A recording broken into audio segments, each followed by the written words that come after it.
Hello, cheesers, and welcome to another video on the finals. It's been a while since I've done one of these. I think it's been a couple weeks, so beginning of this one, just a little catch up. I've been working on getting, I was going to say getting into Ruby, but I've been in Ruby. I've been working on locking in the Ruby placement for the end of the season. So I haven't done as many videos on the game, but I have been playing the game. I have been streaming the game quite a bit the past few weeks. Because yeah, I've been working hard on that and just trying to lock in that Ruby placement. Because of course I didn't go for it in season 3 with Terminal Attack because that game mode was absolutely just absolutely horrendous. It was just terrible. This is the first one with Ruby in cash out rank, and I like the Lewis gun. Haven't used it a lot this season because I think that heavy in general is just not the greatest pick a lot of the time. But when I do play heavy, I like the Lewis. I think the Ruby Lewis looks cool, and I just really wanted to get the placement. So, and as far as that goes, I'm at 165 right now as of the time I'm recording this. I think when I post this, I think it'll be the last day of the season, so I'm sure it'll have moved a little bit. But it's looking really good. Like it's looking like I should definitely be good where I'm at. So, really happy about that. Took a lot of work, took a lot of games, had a lot of help from multiple different teammates. That I mean, most of it, or a decent chunk of it was solo queue, and then a decent chunk of it was like not communicating with teammates, but inviting certain teammates, like not technically solo queue, but getting like certain teammates in there. Like I think I did the one video and had multiple streams mentioning Bob the Builder, who's the absolute goat. That guy was just hilarious and actually really good to play with.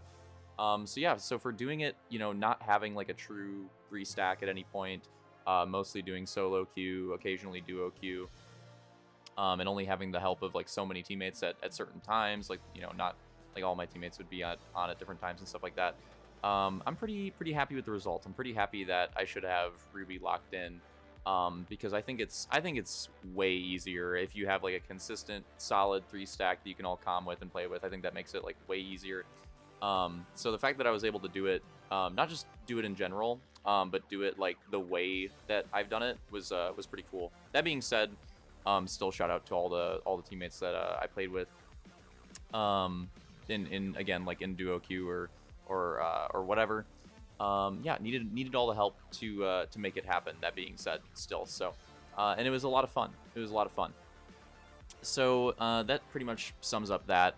Playing Quick Cash in the background here is a recommendation from one of my teammates that I play ranked with, Detail, and I've been having fun with this mode when I don't want to play World Tour, like when I want a more like casual, just I don't know, like run around, shoot shit type thing. Been playing this recently, and I've actually had a lot of fun with Quick Cash. It's been really nice to play, especially since I don't really want to play ranked at the moment, since I feel pretty good where I'm at.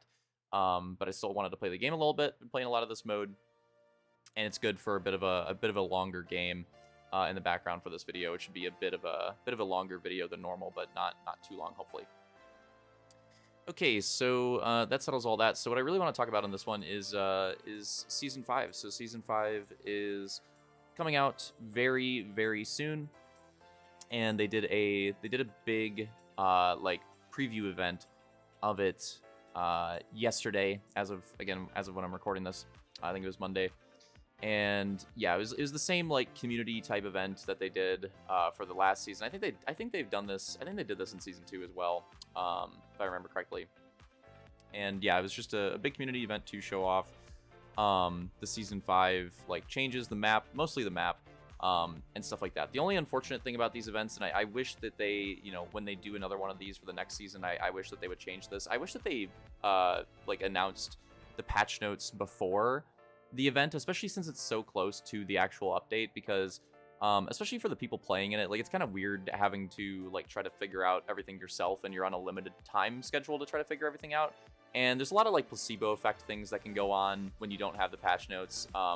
Like there's things that can feel like they're different that are maybe not, and there's also things that you are actually pretty significant, but you might actually miss it. And yeah, I would like for them to do that for the next one, because it'd be more, I don't know, it'd be more informative, get more out of it. it'd be a better preview. It'd be better to hype up the season too, like to have the actual like legit patch notes that get people more excited. So yeah, I wish that they would change that for next time. But other than that, it was pretty cool, and they went through a lot of different things. And I wanted to talk about some of the different things in this video. First of all, I wanted to say that the map, I really, really like the look of the map. For one, my complaint with Fortune Stadium, which was the recent new map, is that even though it was cool and even though it plays well, and I like the way it looks and all the right things, I felt like it didn't really feel as much like a new map as Horizon or Kyoto did. Because I don't know, Fortune Stadium almost just felt like a remix of Seoul to me. Like it just didn't completely give me that new map vibe, like the other ones that they've released have. That is not the case with this new map that they're putting out for Season 5. That's not the case with this map at all. It feels and looks very, very, very new, very fresh. The theme of it is very cool. It seems like there's a lot of new different like structures and props and textures and stuff like that, and it feels very fresh and new, which is nice. Again, because like Fortune, I just didn't really get that vibe. I definitely get it from this one, and it seems like it should play pretty well. It seems like it should at the very least be better than Kyoto. So there's that too. But yeah, new map looks very good, and I'm very excited for it.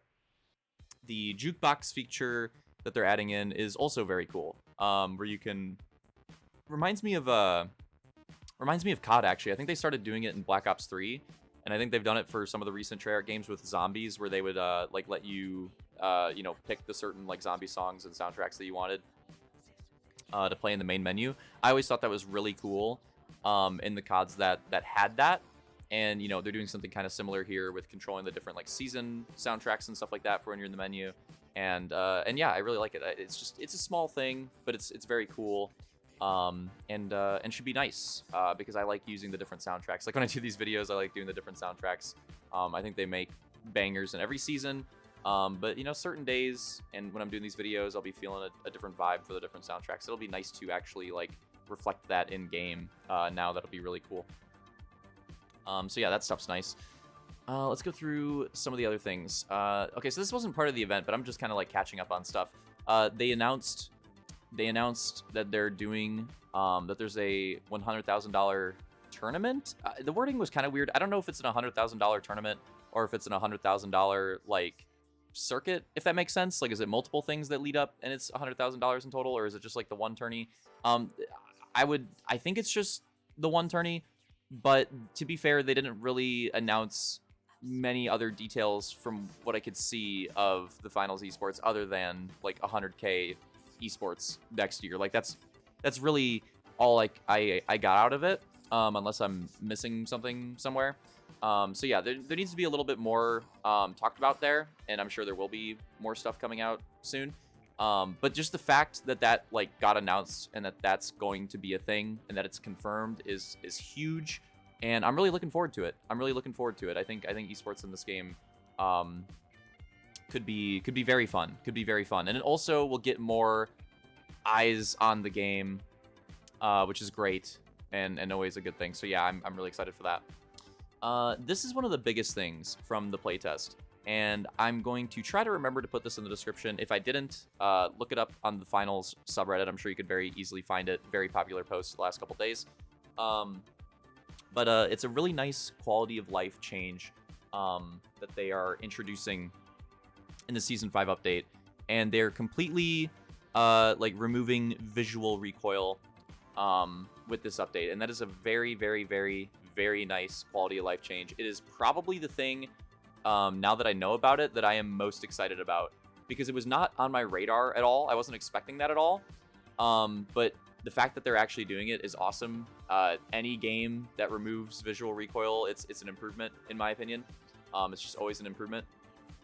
And it's going to feel a lot nicer, having to like learn and manage the actual patterns instead of just like the shakiness. Because this is a complaint that, especially in Season 4 with the addition of the customizable like sights that I've had, because on certain weapons, like for example, and I noticed some people in the comments of the thread with the visual recoil. Like mentioned this as well. Like the M60, the visual recoil, like the actual recoil on the M60 is not that much, but the visual recoil, and it's especially noticeable with the red dot, is horrendous. It's really bad. And weapons like that should feel a lot better. And just a lot of weapons are going to feel, they're just going to feel much different. It's going to make the game feel very fresh. Like even if certain weapons don't have any actual balance changes, they're going to feel very, very fresh because of this change. And I'm just very excited for it. I think it's a great change. Like honestly, one of the best ones that they've done in any of these like season patches. So yeah, very, very excited for that. I think it's going to be awesome. So definitely wanted to mention that one. Okay, we still got 7 minutes, but I got to go through some other stuff here. Okay, so this is a big one. When you're defibbed, you have an 8-second cooldown once you're fully up on all your gadgets and your spec.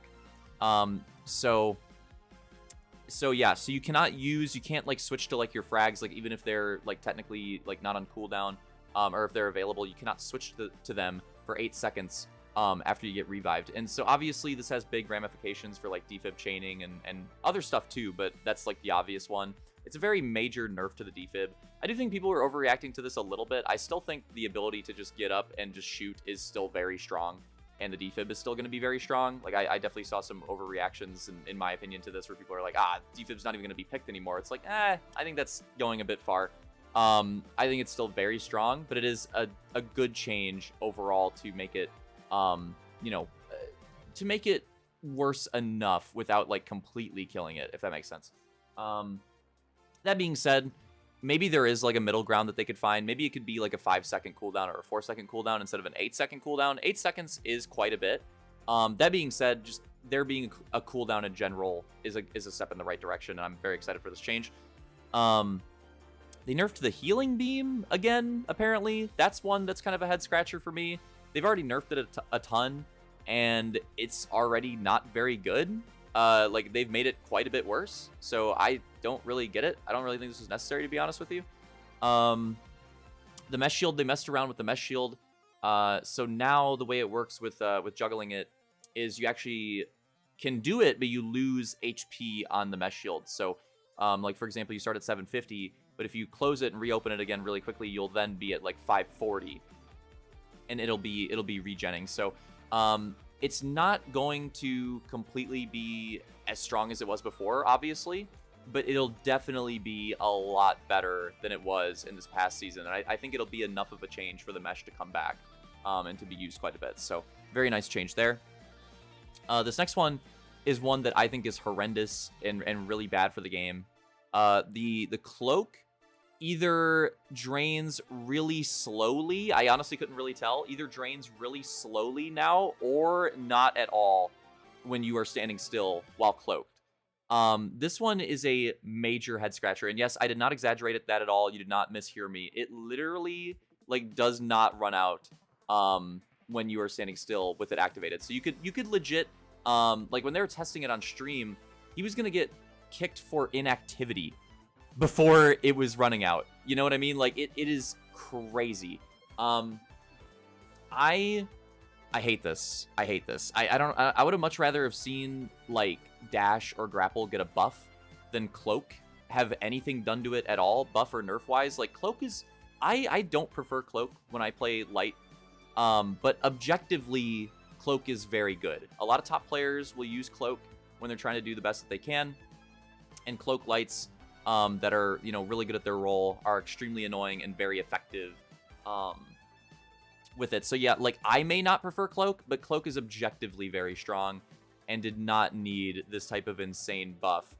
And especially with another thing that I'll mention here shortly, it is especially egregious. But yeah, this is terrible. I really hope that this gets reverted, if not before the patch comes out, like very, very shortly, because it is just totally unnecessary. And it's just not a good thing for the game. Like, I don't get it at all. It is a really bad change. The 93R got some buffs. I can't exactly talk to the numbers of them, but the 93R seemed better from when people are using it. It seemed like the dual blades also seemed like they got some changes. Like the damage reduction maybe seemed a bit better. I couldn't exactly tell, but some changes there too. The sniper got a big buff This is another one that I'm not very happy about. And this, in combination with the cloak change, is especially egregious to me. I am not very excited for the meta that might develop with these changes. Yeah, the sniper is much stronger, much more effective now, and you are going to, I guarantee, within a couple days, maybe even on the first day, be seeing cloak snipers just flooding lobbies. It's going to be a very, very common occurrence, I promise you. Unless they make a change before the update fully comes out, which I don't think is going to happen. I think it's kind of locked in. Yeah, it's going to be a lot of cloak snipe. It's going to be like terminal attack, and yeah, it's not great. It's not great. So yeah, head scratchers for sure. While I like a lot of these other changes, those are really bad. Something that was talked about was the FCAR having a better rate of fire. I'm honestly not very convinced of that from what I could watch. I didn't do a frame-by-frame test. We'll have to wait for the patch notes, but it didn't seem very different to me, so I'll have to kind of wait to comment on that one. The XP has a few more rounds in the magazine, which is kind of nice. Makes it a little bit better, but not too much. And that's the last thing on my list here that I'll post in the description as well.